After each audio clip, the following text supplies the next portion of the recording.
Welcome to we talk. नाज़रीन, सबसे पहले ये प्रोग्राम स्टार्ट करते हुए आई वुड से कि हम माजरत ख़्वाह कि ये प्रोग्राम क्योंकि मुल्क की सूरत हाल के हिसाब से इस मुल्क पे जो असरात हो रहे हैं तमाम तर मौजूदा सियासी, माशी और दीगर मसाइल के हवाले से, वही तमाम तर मसाइल हम अपने इस प्रोग्राम पे भी और अपने इस चैनल के हवाले से भी बर्दाश्त करने में के हवाले से मजबूर हैं। बिजली का बहरान, मुल्क का बिजली का बहरान जो है वो शिद्दत इख्तियार किया और उसके बाद हमने देखा कि किस तरह गुज़िश्ता तकरीबन 48 घंटे होने को हैं और ये मुल्क जो है इसकी बेशतर इलाके अभी भी अपनी बिजली की जो ज़रूरियात हैं उसको पूरा करने के लिए अभी भी देख रहे हैं कि कौन जो है मसीहा आएगा। इसी हवाले से अगर हम लाहौर की बात करें तो लाहौर जैसे शहर में भी और कराची जैसे शहर में भी यही मामलात हैं कि बिजली की आंख मिचौली जारी है और 1 घंटा आने के बाद पूरा 1 घंटा बिजली जो है वो चली जाती है। इस प्रोग्राम का जो टॉपिक है उस के ऊपर आते हैं और बात करते हैं कि मुल्क में जो इस वक्त मईशत की सूरत हाल है और IMF के साथ जो भी पाकिस्तान की हुकूमत के मसाइल चल रहे हैं और जो भी एक डिस्कशन जारी है, जो नौवीं जो किस्त है IMF से लेने के लिए, उन तमाम शराइत पर अमल दरामद करना जो कि लाजिम ठहरा था, हमने अपने गुज़िश्ता प्रोग्राम्स में भी जिनका जिक्र किया, उस हवाले से गवर्नमेंट की जो पॉलिसी है हमने उसका भी जिक्र किया, किस तरह वो प्रोग्राम जो है वो करने के लिए उन्होंने तमाम तर तैयारियां कर रखी हैं और कर ली हैं। आज की जो लेटेस्ट अपडेट है उसके मुताबिक IMF और गवर्नमेंट के एक वफ्द का एक आपस में उनकी एक मुज़ाकरात या उनका एक डायलॉग हुआ जो कि वर्चुअल डायलॉग हुआ और इस वर्चुअल डायलॉग में गवर्नमेंट ऑफ पाकिस्तान ने ये यकीन दहानी कराई IMF के वफ्द को कि ये तमाम तर शराइत जो हैं वो मानने के लिए हुकूमत पाकिस्तान तैयार है। अब ये शराइत क्या हैं, इनमें डिटेल में अगर हम जाएँ तो नंबर 1, जो गैस की कीमतें हैं उनमें इजाफा करना पाकिस्तान की हुकूमत के ऊपर एक लाजिम बात है अगर ये शराइत के हवाले से हम बात करें और अगर ये किस पाकिस्तान को IMF की तरफ से लेनी है। नंबर 2, वो पेट्रोलियम मसनूआत जिनके ऊपर पहले ही लेवी, पेट्रोलियम लेवी जो है वो आसमान से बातें कर रही है, उसमें भी इजाफा जो है ये भी उन शराइत में से एक शर्त है। इसके साथ साथ उन तमाम तर मामलात को जो कि टैक्सेस की सूरत में, दीगर टैक्सेस की सूरत में, डायरेक्ट एंड इनडायरेक्ट टैक्सेस की सूरत में अवाम के ऊपर बोझ डाल के हुकूमत पाकिस्तान अब तक अपने तमाम तर मामलात चला रही है, उनके शरह में इजाफा, उन तमाम टैक्सेस की शरह में इजाफा भी जो है वो IMF की इन शराइत में मौजूद है कि जिन शराइत को पूरा करके ही ये जो किस्त है, जो 9th स्केड्यूल है, वो पाकिस्तान को रिलीज़ किया जाएगा IMF की तरफ से अगर IMF की टीम को यकीन दहानी करा दी जाती है और उसके ऊपर इम्प्लीमेंटेशन किया जाता है। उसके साथ साथ एक बहुत मज़े की बात यह है कि आज वज़ीर आज़म साहब की तरफ से भी एक बयान आया और उन्होंने मुझे ये काफ़ी हंसी का बायस लगा, अगर आपके लिए भी मैं शेयर कर देता हूँ, शायद आप भी इसके ऊपर हंसें, कि वज़ीर आज़म शहबाज शरीफ साहब ने कहा, उन्होंने तकरीब के दौरान, अपनी इस्लामाबाद में तकरीब के दौरान उन्होंने जिक्र किया कि IMF को वाज़ेह पैगाम दे दिया है कि हम आपकी शराइत मानने के लिए तैयार हैं। अब ये किस किस्म का बयान था कि वाज़ेह बयान जो है वो दिया गया है IMF को कि हम शराइत मानने के लिए तैयार हैं। इसके ऊपर और दीगर और मामलात पर बात करने के लिए आज हम वारिस रज़ा साहब को हमने मदऊ किया है। Sir, welcome to the show. अच्छा सर, जिस तरह मैं जिक्र कर रहा था कि ये तमाम तर जो यूटिलिटीज़ हैं जिनमें गैस है, जिनमें बिजली है और उसके साथ साथ जिनमें पेट्रोलियम मसनूआत हैं, हुकूमत पाकिस्तान इस वक्त उसके ऊपर ये ज़रूरी है कि अगर ये 9th जो स्केड्यूल है IMF की तरफ से अगर पाकिस्तान को हासिल करना है, अगर वो मईशत का पहिया जो पहले से ही जैम है उसको दोबारा से सर्कुलेट करने के लिए ये इंजेक्ट करना है ये 9th स्केड्यूल, तो इसके लिए इम्पॉर्टेंट ये है कि इन तमाम तर मामलात को, इन शराइत को IMF की तरफ से जो दी गई हैं वो हुकूमत पाकिस्तान फौरी तौर पे यकीनी बनाए और उनके ऊपर अमल दरामद करे। सर, आप क्या समझते हैं इस वक्त जो मौजूदा हुकूमत है इसके हवाले से किस कदर काबिल है ये हुकूमत ये बोझ उठाने की, कि जिसके बाद मेरे तजिए के मुताबिक शायद उनकी सियासी जो सफ़र है उसकी उनको काफ़ी उसमें नुकसान जो है उठाना पड़ेगा। आप क्या समझते हैं इस बारे में? सूरत हाल ये है कि ये जितनी भी हुकूमत है ना, चाहे इमरान खान की होती या शहबाज शरीफ की होती जी, ये चूंकि सरमायादाराना निज़ाम کے ایک ایسے بلونگڑے ہیں، ایک ایسے بچے ہیں، ایک ایسے فرما بردار ہیں کہ جو کہ عوام کی اقتصادی اور معاشی جو بے روی ہے یا معاشی جو افطری ہے اس کا یہ خیال نہیں رکھتے، بلکہ یہ سرمایہ دارانہ نظام کو جو ہے مستحکم کرنا چاہتے ہیں۔ یہ ڈیموکریسی کے نام پر بنیادی طور سے سرمایہ دارانہ نظام کو جو ہے وہ ایک سہولت کار کے طور پر جو ہے نا یہ اپنی خدمات انجام دینا چاہتے ہیں، اور سہولت کار کے طور پر جب اپنی خدمات انجام دیں گے یہ جو بھی حکومتی اہلکار ہیں اور جو بھی ریاستی اہلکار ہیں وہ بنیادی طور سے جو کہ آئی ایم ایف اور ورلڈ بینک کے ایک غلام کی حیثیت سے اپنے آپ کو کنسیڈر کرتے ہیں، لہذا وہ اس کنسیڈریشن میں عوام کی توقعات، عوام کی خواہشات، عوام کی امنگوں کا خیال کیے بغیر وہ تمام شرائط جو کہ گیس کی مد میں یا پیٹرولیم کی مد میں یا کسی اور مد میں وہ عوام پر پڑتی ہیں تو ان کو جو اس مسئلے کوئی خیال نہیں ہوگا، اور وہ نہ خیال کرتے ہوئے آج آپ دیکھیے کہ انتہائی معذرت کے ساتھ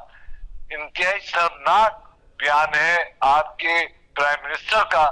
کہ جناب وہ تمام شرائط آئی ایم ایف کی مانیں گے کیونکہ ان کو قرضہ چاہیے۔ تو بات یہ ہے کہ عوام کہاں جائے گی؟ سوال بنیادی یہ ہے کہ عوام کہاں جائے گی؟ عوام کے اوپر جو افتاد پڑے گی،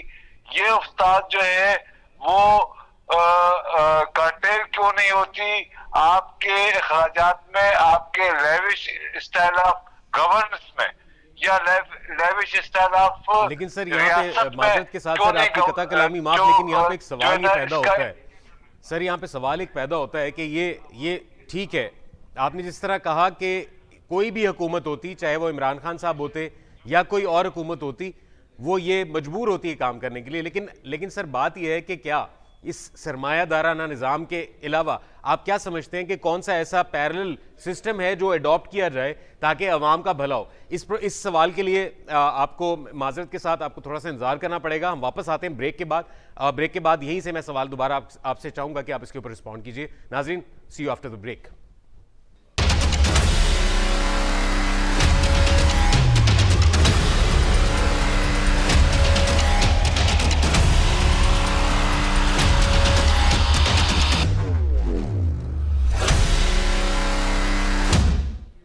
ویلکم بیک۔ ناظرین، بریک پہ جانے سے پہلے میں نے سوال کیا وارث صاحب کے ساتھ کہ کیا وہ ایسا متبادل سسٹم ہو سکتا ہے جو سرمایہ دارانہ نظام، یعنی کہ جو اس وقت معاملات پوری دنیا میں چل رہے ہیں،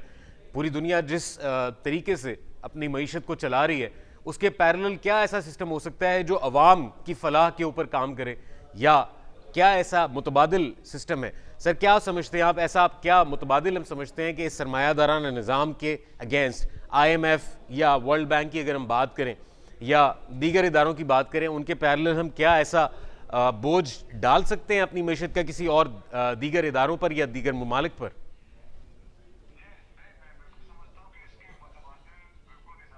بات یہ ہے کہ آپ نان پروڈکٹیو جو یونٹس ہیں،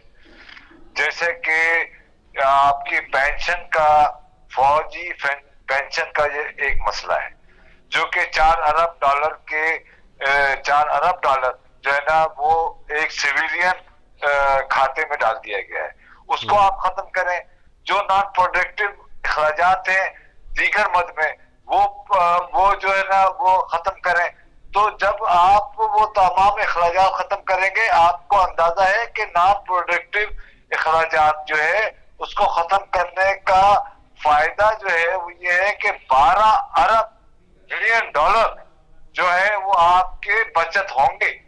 جو آپ کی یہ لیوش جو زندگی ہے، جو لیوش جو آپ کا طرز حکومت ہے، اس کو آپ ختم کریں گے تو آپ کہیں جا کر جو ہے نا وہ چیزوں کو جو ہے نا مینٹ کر سکیں گے۔ لیکن سر جس طرح اگر ہم یہ بات اگر ہم تسلیم کریں جو آپ یہ کہہ رہے ہیں، جس طرح یہ جو وائٹ ایلیفنٹس ہیں جن میں پی آئی اے اور پاکستان سٹیل مل سر فہرست ہیں، गुज़िश्ता रोज़ मैं एक वीडियो देख रहा था जिसमें मिफ्ता इस्माइल साहब जो कि वफाकी वज़ीर ख़जाना रह चुके हैं, उनके मुताबिक पाकिस्तान इंटरनेशनल एयरलाइंस जो रोज़ाना का खसारा कर रही है वो अरबों रुपए का है सर। तो आप क्या समझते हैं ये इंटेंट मौजूद नहीं है, क्योंकि वो तो ख़जाना भी देखते रहे हैं, वजारत ख़जाना भी उनके अंडर रही है, लेकिन उनकी इंटेंट और उनके इंफॉर्मेशन होने के बावजूद, उनका नॉलेज होने के बावजूद वो इसको एग्जीक्यूट नहीं करा सके। और गुज़िश्ता कई हम दहाइयों से अगर बात करें तो ये वजह होगी कि ये तमाम तर जो वाइट एलिफेंट्स हैं जिनमें ये दोनों सर फहरिस्त हैं, जिसमें पाकिस्तान इंटरनेशनल एयरलाइंस और पाकिस्तान स्टील मिल्स, जिस तरह आप क्या समझते हैं इंटेंट के बगैर कैसे पॉसिबल होगा सर? देखिए, ये जो जितने भी व्हाइट एलिफेंट है, जिनकी एक एग्जांपल आपने मुझे प्रोड्यूस करके दी, मुफ्ता इस्माइल ने प्रोड्यूस करके दी, इस किस्म के एलिफेंट्स जो है ना, व्हाइट एलिफेंट बहुत सारे आपकी मिनिस्ट्रीज में मौजूद है। मिसाल के तौर पर मैंने शायद आपसे पिछली गुफ्तगू में ये कहा था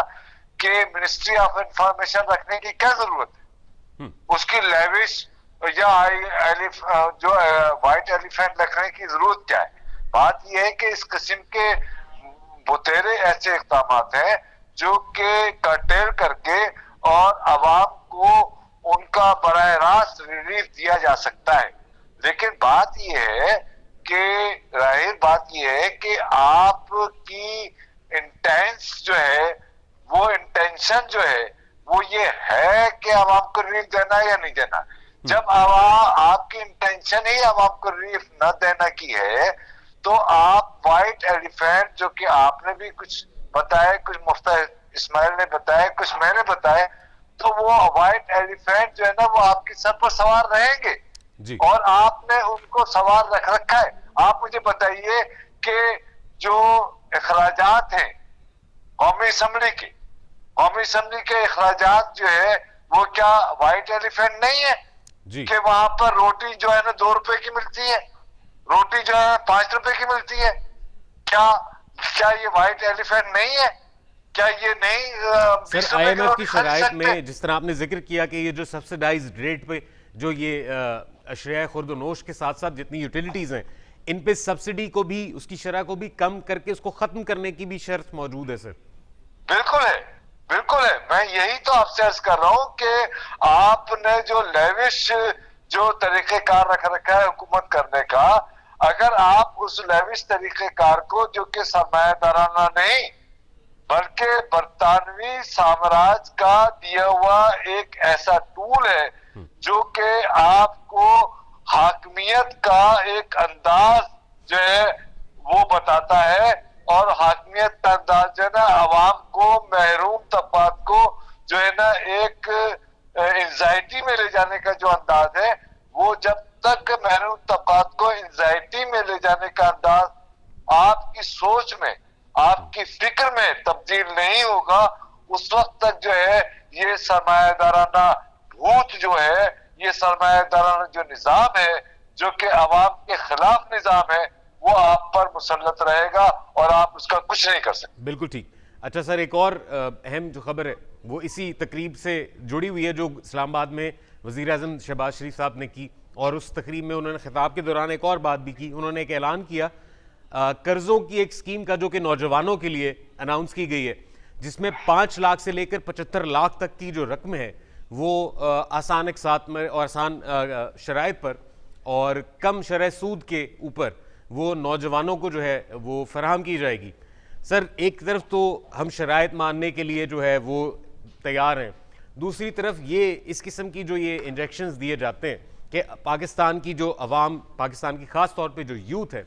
उसको एक गिमिक के ज़रिए सिर्फ कंट्रोल या कर्टेल किया जा सके उनके उस गुस्से को। अब ये 5 लाख से 75 लाख रुपए तक की जो रकम है ये मौजूद होगी ख़जाने में, तो ये कर्ज दिए जा सकेंगे। ये सवाल क्या नहीं उठता कि ये इस किस्म की जो स्कीम्स हैं ये किस कदर प्रैक्टिकल हैं, मद्देनज़र रखते हुए इस सूरत हाल को जो इस वक्त पाकिस्तान को दरपेश है मईशत के लिहाज से, और IMF तो पहले ही शराइत लिए बैठा है, हम कैसे उनको सेटिस्फाई करेंगे? जी बिल्कुल सही सवाल आपने उठाया, बहुत अच्छा क्वेश्चन उठाया। बात यह है कि वो कौन से नौजवान हैं जिनको कि ये स्कीम दी जाएगी। بات یہ ہے کہ وہ وہی نوجوان ہوں گے جو کہ کسی نہ کسی طریقے سے جو ہے نا اقتدار کے کوریڈور کے جو ہے نا وہ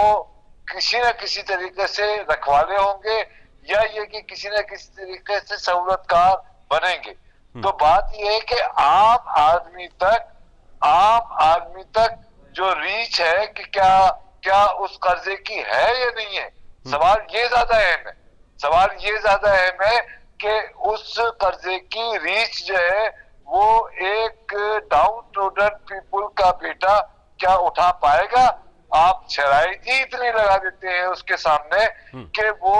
اس سے بھاگ جاتا ہے, اور پھر آپ کیا کرتے ہیں کہ مراحت یافتہ طبقے کے نوجوانوں کو جو کہ آلریڈی جو ہے وہ اس کیپیسٹی رکھتا ہے کہ وہ جو ہے وہ قرضے کے بغیر گزارا کر سکے, اسی کو قرضہ دیتے ہیں. اس سے کیا ہوتا ہے کہ ایک انفلیشن پیدا ہوتا ہے. انفلیشن جو ہے نا آپ کے اکنامی کو ڈیمیج کرتا ہے, اور آپ کے اکنامی جب ڈیمیج ہوتی ہے تو آپ کے ہاں جو ہے وہ افراط زر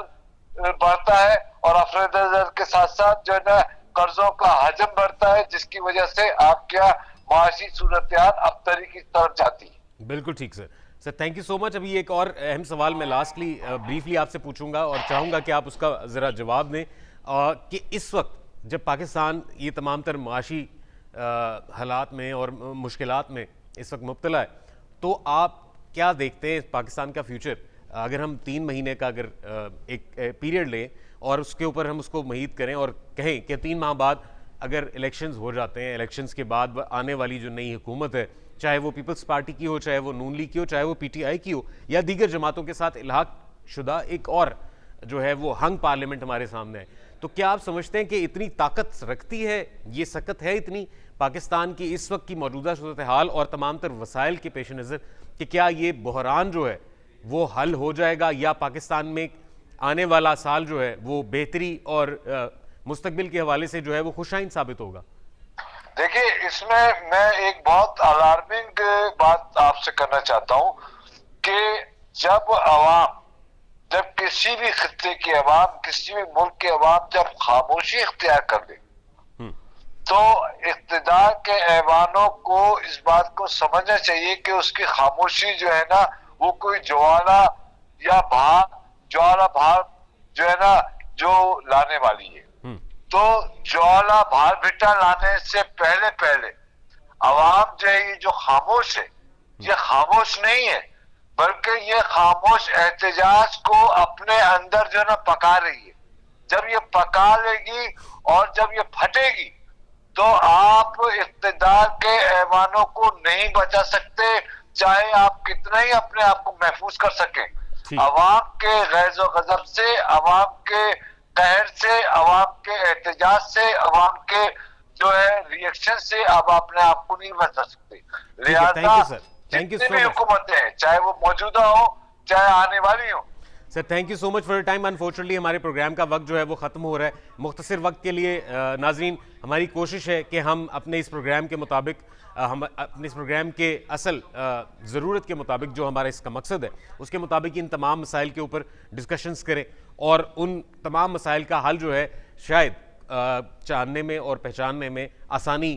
کوشش کر کے آسانی پیدا کریں. لیکن اس وقت پاکستان جو آئی ایم ایف کے 9th جو اسکیجول ہے, یعنی کہ جو قسط ہے, اس کے حوالے سے جو بھی تیاری کر چکا ہے, وہ وزیر اعظم سے لے کے وزارت خزانہ تک سب نے اپنی انٹینٹ بھی شو کی. انہوں نے باقاعدہ ابائڈ بائی کرنے کی بھی جو ہے یقین دہانی کرائی آئی ایم ایف کے وفد کو, اور یہاں پہ جو چیف ہیں ان کے